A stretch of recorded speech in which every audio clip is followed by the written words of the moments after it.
మలయాళ సినిమాల్లో బాలనటిగా ప్రయాణం ప్రారంభించిన ఇవానా, తమిళ, తెలుగు సినిమాల్లో తనకంటూ ప్రత్యేక గుర్తింపు తెచ్చుకుంది. లవ్ టుడే వంటి సినిమాలతో తెలుగు ప్రేక్షకులకు దగ్గరైన ఈ హీరోయిన్, తాజా ఫోటోషూట్తో అందరి దృష్టిని ఆకర్షిస్తోంది. మాస్టర్స్ అనే మలయాళ సినిమా ద్వారా చిత్ర పరిశ్రమకు బాలనటిగా ఎంట్రీ ఇచ్చింది కుర్ర హీరోయిన్ ఇవానా. అలాగే సహాయ నటిగా రాణి పద్మిని సినిమాలో నటించి ప్రేక్షకుల్ని ఆకట్టుకుంది. అనురాగ కరికిన్ వెల్లంలో ప్రధాన పాత్ర పోషించింది.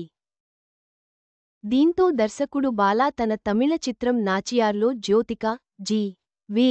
ప్రకాష్ కుమార్లతో కీలక పాత్రల్లో నటించేందుకు ఇవానాను ఎంచుకున్నాడు. ఈ చిత్రం ఝాన్సీగా తెలుగులో డబ్ చేశారు కూడా. ఈ బ్యూటీ మలయాళం, తమిళ భాషా చిత్రాల్లోనే కాకుండా తెలుగులో కూడా నటించి మెప్పించింది. ప్రదీప్ రంగనాథన్, ఇవానా జంటగా నటించిన తమిళ సినిమా లవ్ టుడే 2022 నవంబరు 25న తెలుగులోనూ విడుదల అయింది. దీంతో తెలుగు ప్రేక్షకులకు ఆమె మరింత దగ్గర అయింది. 2018లోనే తమిళ డబ్బింగ్ చిత్రం ఝాన్సీతో తెలుగులో పరిచయం అయింది. తర్వాత ఈ ముద్దుగుమ్మ Nachiyar, Hero, Love Today, LGM, Selfish వంటి సినిమాల్లో అవకాశం దక్కించుకుంది.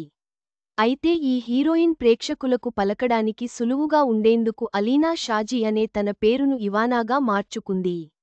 ఇకపోతే ఈమె సినిమా షూటింగ్లో ఎంత బిజీగా ఉన్నప్పటికీ సోషల్ మీడియాలో మాత్రం యాక్టివ్గా ఉంటుంది.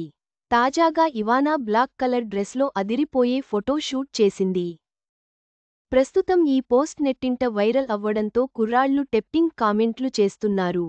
తన అందం, నటనతో ప్రేక్షకులను మెప్పిస్తున్న ఇవానా, భవిష్యత్తులో మరింత విజయవంతమైన సినిమాలతో ప్రేక్షకుల ముందుకు రావాలని ఆశిద్దాం.